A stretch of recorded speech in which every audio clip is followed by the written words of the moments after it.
ನೋಡಿ,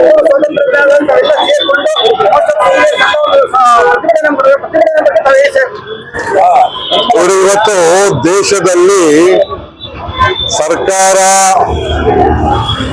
ಒಂದು ರೀತಿಯ ದ್ವೇಷವನ್ನ ಕಾಡ್ತಕ್ಕಂತ ಒಂದು ಸರ್ಕಾರ ಇದೆ ಅಂತ ಭಾವಿಸ್ತಾ ಇದ್ದಾರೆ. ಕಾರಣ ಏನು ಅಂದ್ರೆ, ಇಡಿನ ಎಷ್ಟು ದುರುಪಯೋಗ ಪಡಿಸ್ಕೊತಾ ಇದ್ದಾರೆ ಅನ್ನೋದಕ್ಕೆ ಇವತ್ತು ನ್ಯಾಷನಲ್ ಹೆರಾಲ್ಡ್ ಅವರ ಮೇಲೆ ಹಾಕಿದಂತ ಒಂದು ಕೇಸ್ ಏನಿತ್ತು, ಆ ಕೇಸ್ನ ಸರ್ಕಾರ ನ್ಯಾಯಾಲಯ ವಜಾ ಮಾಡಿದೆ ಅಂದ್ರೆ ಅದ್ರಲ್ಲಿ ಯಾವುದೇ ತರ ತಿರುಳಿಲ್ಲ, FIR ಹಾಕಿಲ್ಲ, ಮತ್ತೆ ಕೇವಲ ಚಾರ್ಜ್ ಶೀಟು ಸರಿಯಾದ ರೀತಿಯಲ್ಲಿ ಹಾಕಿಲ್ಲ ಅಂತೇಳಿ basically it is not fit to ಏನು ಈ ಒಂದು ಕೇಸ್ನ ತಗೊಳ್ಳೋದಕ್ಕೆ ಆಗಲ್ಲ ಅಂತ ಹೇಳಿ ಕೋರ್ಟ್ಗಳು ವಜಾ ಮಾಡಿರ್ತಕ್ಕಂಥದ್ದು. ಈ ರೀತಿ ದ್ವೇಷಕ್ಕಾಗ್ತಕ್ಕಂಥ ಒಂದು ರಾಜಕೀಯ ವಾತಾವರಣವನ್ನ ಕೇವಲ ಅವರು ವಿರೋಧ ಪಕ್ಷಗಳ ಇಲ್ಲದೆ ಅವರೊಬ್ಬರೇ ಈ ದೇಶವನ್ನು ಆಳ್ಬೇಕು ಅಂತೇಳಿ ಈ ಮೋದಿ ಅವರ ಒಂದು ಆಳ್ವಿಕೆ ಹೋಗ್ತಾ ಇರ್ತಕ್ಕಂಥದ್ದು ಈ ಪ್ರಜಾಪ್ರಭುತ್ವದ ದೌರ್ಭಾಗ್ಯ. ಅದು ಒಂದಾದ್ರೆ, ಎರಡನೆಯದು ಮಹಾತ್ಮ ಗಾಂಧಿ ಅವರು ಗುಜರಾತ್ ಕೊಟ್ಟಂತ ಒಂದು ಮಹಾತ್ಮ ಏನು ನಮ್ಮ ಗಾಂಧಿ ಅವರು ಇದ್ದಾರೆ, ಆ ಗಾಂಧಿ ಹೆಸರಲ್ಲಿ ಎಷ್ಟೋ ಕಾರ್ಯಕ್ರಮಗಳು ಇವತ್ತು ದೇಶದಲ್ಲಿ ಮಾಡಿದ್ದಾರೆ. ನಮ್ಮ ನೋಟ್ನಲ್ಲೂ ಅವರು ಇದೆ.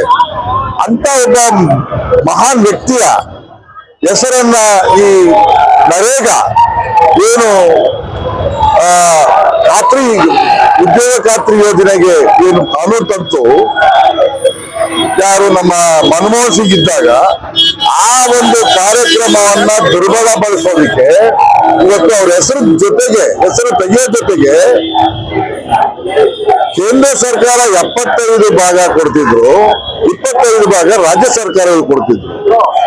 ಇವತ್ತು ಏನ್ ಮಾಡಿದರೆ, ಶ್ರೀರಾಮ್ ಅಂತಾನೆ ಹೇಳಿ ಒಂದು ಹೆಸರನ್ನ ಬದಲಾಯಿಸಿ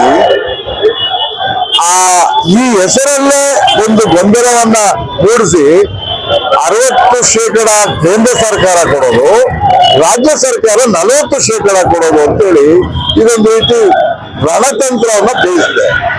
ಇದು ಏನ್ ತೋರಿಸುತ್ತೆ ಅಂದ್ರೆ, ರೈತರ ಮತ್ತು ನಮ್ಮ ಗ್ರಾಮೀಣ ಪ್ರದೇಶಗಳ ಜನರ ಒಂದು ಏಳಿಗೆಗಿರ್ಬೋದು, ಅವರ ಒಂದು ಆರ್ಥಿಕತೆ ಮೇಲೆತ್ತಕ್ಕಂಥದ್ದಿರ್ಬೋದು, ಇಂಥ ಒಂದು ಸಂದರ್ಭಗಳಿಗೆ ಕೇಂದ್ರ ಸರ್ಕಾರ ಒತ್ತನ್ನ ಕೊಡದೇ ಇರತಕ್ಕಂಥ ರೀತಿಯಲ್ಲಿ ಕಾರ್ಯಕ್ರಮಗಳ ಕುಗ್ಗಿಸ್ತಾ ಇದೆ. ಕೇಂದ್ರ ಸರ್ಕಾರದವರು ಈ ದೇಶವನ್ನ ಒಂದು ರೀತಿಯಲ್ಲಿ ಮಾಡುವಂಥದ್ದು. ಇವತ್ತು ಬಿಹಾರಲ್ಲಿ 10,000 ರೂಪಾಯಿ ಮಹಿಳೆಯರು ಕೊಟ್ಟು ಓಟ್ ಹಾಕ್ಸ್ಬೇಕು. ಇವತ್ತು 10,000 ರೂಪಾಯಿ ವಾಪಸ್ ಕೇಳ್ತಕ್ಕಂಥದ್ದು ಆಗ್ತಾ ಇದೆ. ಇವತ್ತು ಅಲ್ಲಿ ಮಹಿಳೆಯರು ಏನ್ ಮಾತಾಡ್ತಾ ಇದ್ದಾರೆ ಅಂದ್ರೆ, ನಮಗ್ 10,000 ರೂಪಾಯಿ ಕೊಟ್ಟು ಓಟ್ ಹಾಕ್ಸ್ಕೊಡ್ರಿ, ಆ ಓಟ್ನ ವಾಪಸ್ ಕೊಡಿ, ನಾವು 10,000 ಕೊಡ್ತೀವಿ ವಾಪಸ್ ಕೊಡ್ತೀವಿ.